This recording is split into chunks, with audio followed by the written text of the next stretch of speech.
The CPS family meeting today went real well. A, they couldn't get my daughter's last name right. B, they tried inviting my ex-wife, who has a no contact order for the last 8 years against her, to the meeting. C, they were very, very concerned about my apparent anger of being falsely accused of a most heinous crime, public defamation, in front of all my daughter's friends and her school and their parents, and were extremely concerned about me filing suit today for personal liability for said such defamation and false accusations. Janet Gutierrez, self-admittedly last night in our phone call, did not have any evidence or accusations of this alleged crime I committed. She, out of her own volition, never knowing my daughter or me, went to my daughter's place of care after school and told her that this happened. She's never seen my daughter before. She's never talked to my daughter before. She's never talked to anybody who has talked to my daughter before. And she didn't bother to read the history of case files going back 8 years with these people, which the last one says, the next time you guys come at me with some hearsay and conjecture and some random family member trying to make profit off my daughter through some sort of guardian ad litem, get paid by the state thing, I'm going for felony harassment and I'm suing the entire department. And I'm going after every single one of you personally. You do not have immunity. You are bound by the U.S. Constitution and the laws and Bill of Rights. Whether you like it or not, a unelected bureaucrat does not have carte blanche ability to do whatever they want. You are liable. And I will send every lawyer and every prosecutor willing to come after you. I don't have to care if I have to go federal or out of state. I will prosecute you one way or another. If I have to do it pro se myself, it will happen. The fact that they went against my wishes on the placement of my daughter and put her back into the lice-infested child, let's just say, egregiously telling children about sexual acts that they don't need to know at that age, that just got done with a fake restraining order for also false allegations of my apparent abuse of whatever, brought to you by the last person who was coached by CPS, Kelly Daniels, how to get custody and guardian ad litem by this vulnerable single father who doesn't have anybody to defend him except for the facts, the truth, and his outrageous eidetic memory and Asperger's syndrome, sticking to facts, reality, and history. So there is that. This is case number 10, by the way. Number 9 just closed 2 or 3 weeks ago. And the whole reason this Gutierrez character made up these heinous accusations against me is because I handed her the paper when she knocked on my door, saying I was screaming at my daughter in front of the police station. No, I was yelling to the police camera. So I was being documented as a reporter, reporting on a case I was working on because I was being harassed about the case I was working on. And our kind local police department isn't open on the weekend, so I had to do it in purview of their camera. And Freya was with me in the back. And yes, she was crying, Gutierrez, because that same said police department had put in a live firearm at her earlier that day. Yes, you didn't bother to put that in your report, did you? No, you just said Mr. Stetler was yelling at a camera and his daughter was crying. You didn't tell her why his daughter was crying, did you? No, probably having a firearm pointed at her by a local constabulary, that might have had something to do with it. You didn't put that in there, did you? You selectively select facts for your own benefit and just negate the whole reality and backstory of it. That's called narcissistic gaslighting and selecting your own freaking, I don't know. Sam Vankin, you want to go hit in on this one? I'm not qualified to diagnose this, definitely. But I am qualified to litigate it. Or document it, at least. I will find some litigators, no problem. And they've assigned me a court-appointed attorney. I can't go get my own. They said I have to use their attorney in their court with their CPS thing in the secret kangaroo court. And have denied my daughter a lawyer present when the detective from Sonoma County, also conflict of interest, interviews her alone in a room, just like her school does. Seem a little abusive. Anybody want to watch this that works for Sonoma County? Want to step in? Washington State, out of state, federal. This is wanton and egregious abuse of a minor's rights, and coaching her and abusing her to tell a story that is wrong and lies for money so they can get her into the system to profit from her. It's kidnapping and it's child trafficking, state-sponsored and completely unsupervised. I asked for the paperwork. They said, no, you can't have it. I'm like, yes, I can. It's public information. No, you can't, because we said so. I called the governor's office. They said, yeah, they're obliged to give you every single freaking piece of paper and every letter, every ink, printed, documented, recorded, anything to do with anything about your CPS case. The ombudsman laughed at me and hung up on me. So why don't we press charges there? I've got all their names and I'll be civilly prosecuting them individually for the tune of $15 to $20 million. I told the last CPS worker that if this comes up again and they don't actually read the case file, they are liable for felony harassment charges, which I will be filing. I don't know if the county will pick them up, but I do have another investigative report involving the forgery and faking of documents in the name of a certain judge, commissioner, and a prosecutor, so they might be more sympathetic to my cause, being is that they're being,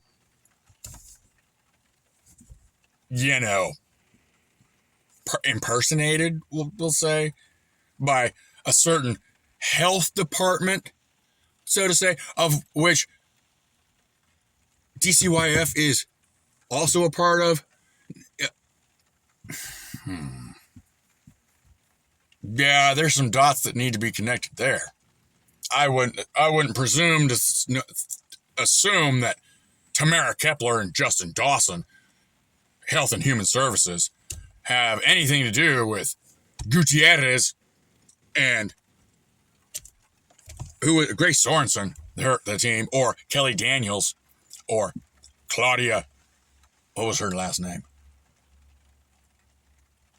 Not Claudia Gifford. It escapes me. I've got it written down somewhere.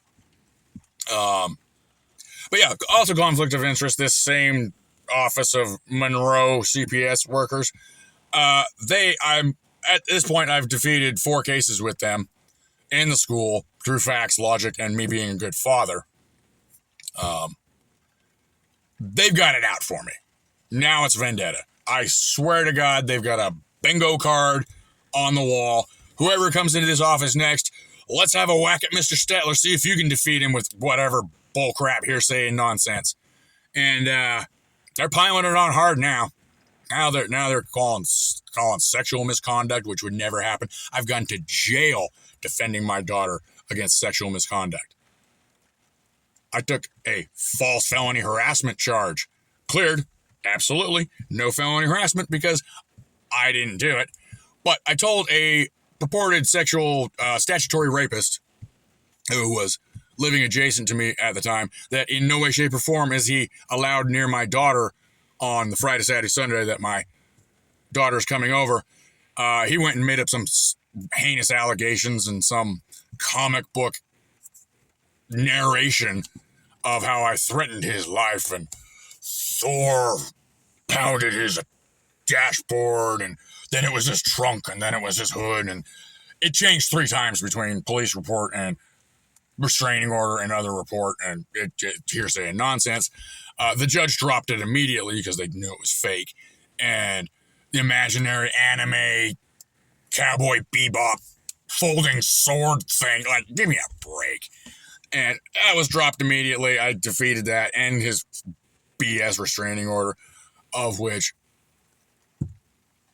another case of CPS was using that as a linchpin. Kelly Daniels, yeah, nice try, by the way, coaching my nanny in how to get guardian ad litem and custody And the only reason this happens is for money.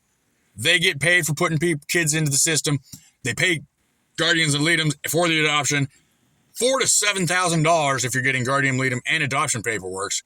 And I told the last investigator here in Everett, follow the money. Who stands to financially benefit from all these investigations and persecution of Mr. Jeffrey Stetler? It's not Mr. Stetler. I'm damn near $2.5 million in the hole raising this kid by myself, fighting these ghouls at the state and the DCYF and DSHS in court, wasting my time, wasting my effort, wasting my adrenaline, wasting my cortisol and all my neurotransmitters to fight these people. They say, go get a mental health checkup. I'm like, why don't you check the one I did 2 weeks ago? Oh, well, we can't bother to read our own records. We haven't done that one yet. Why are you so angry, Mr. Stetler? Could it be that we just lied to you and defamed you and falsely accused you of a heinous freaking crime that you would never commit in front of your entire freaking town? Could that be why you've got a little bit of freaking anger on your hands? I don't know. Could be. Look at Mr. Stetler. He's upset that we called him a ridiculously heinous name and falsely accused him in front of his entire town and Freya's friends and all her classmates. You gonna go knock on everybody's door and say you were a liar and you, Jeffrey, didn't commit this thing? And who's gonna believe it? Because once you say those things and get the cat's head out of the bag, that's the thing that sticks in their head. And you know that, you lying ghouls. You know that. So I'm going to propose that when this all gets dismissed, as it's going to, because I didn't commit any crimes, nor would I, that Sarah Gwynn, Shannon Deppenwolf, Grace Sorensen, James Fiorno, Katie Dye, and Yanette Gutierrez, Kelly Daniels, and Claudia Glover, that is her name, go around to every door in my town, knocking and telling people that they were wrong, they lied, they are guilty of perjury, which I told them, do not lie. Do not lie during this interview. You are all government officials on a government documented Zoom call. This is public record. And they said, no, it's not perjury. I'm like, yes, that you're guilty of perjury if you lie on a government documented document. If you're a government official lying in your capacity as a officiated government, teachers, CPS workers, anybody that works for the government under their duty in their job, lying or creating false statements as per their job is guilty of perjury. And a whole slew of other commissions, edit that, a whole slew of other crimes, infractions, and things penalizable by both civil and criminal penalties. I would really like some sort of attorney or a prosecutor to hop up on that one, by the way. Perjury's not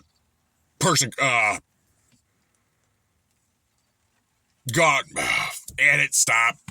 Sorry. I don't have the ability yet. I'm not the best YouTuber on the planet. I don't have a computer set up. And I'm kind of in the middle of litigating 3 different things and 4 different investigations. Prosecuted was the word I was looking for. You can write anything you want on a court document here. Lies, hearsay, conjecture, complete fabrications. Sign it with the judge, put it in public record, and perjury is rarely prosecuted. I would pray that escalates a bit more. County prosecutors, you want to hop up on that one?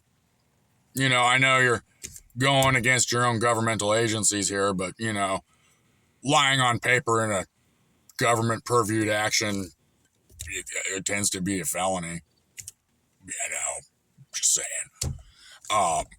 Accusing people of a crime they didn't commit, I would propose we have some sort of bill that says if you accuse somebody of a heinous crime and it turns out to be false and not true, and you defame them and ruin their reputation thereof, you, ma'am, are now punishable by the full and complete sentence of whatever crime you accuse them of. So if you accuse them of murder and they didn't do it, you, the accuser, falsely accuser, are now guilty of perjury of yourself, but that sentence is directly correlated to the crime you accused them of committing. So guess what? 25 to life now. Washington State legislators, think about that one there for a second. That should be a law. We'll call it Jeff's Law. Freya's Law. You know?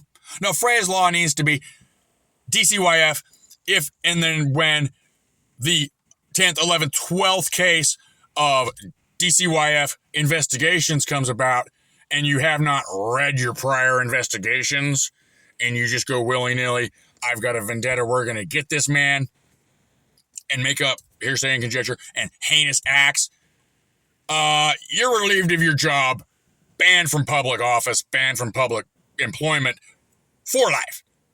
This is egregious abuse of power, egregious government overreach. First, fourth, fifth, Second Amendment, not Second Amendments. Oh yeah, Second Amendments, because they do revoke your rights to weapons when they conveniently kidnap you and detain you for any of these such allegations. And the whole not letting a lawyer present while interviewing my daughter. Isn't that what? How? Fourth and Fifth Amendment, where are you at? They told me they're not obliged by the Constitution, is what Gutierrez told me last night. She is not obliged by the U.S. Constitution, but she is a government employee kidnapping kids in a legal form, extrajudiciously, bureaucratically. But the Constitution does provide her with the state and the power and her paycheck to do such a thing. So I would argue, yes, you are obliged to obey the U.S. Constitution, specifically my daughter's Fourth and Fifth Amendment rights, and my Fourth and Fifth Amendment rights, and First Amendment rights, probably 10th and others. Viva Fry, Ben Shapiro, Half Asian Bill, any freaking litigator lawyer that's listening to this, please, for the love of God, step in. I need somebody way more qualified than my first-year law student, pro se, family law experience. I'm going up against a whole bunch of hearsay and conjecture. They're telling me I have to use their provided attorney in their own kangaroo court, closed session. Little help here, please. Thanks a lot. I'll check back with you here when I have more information.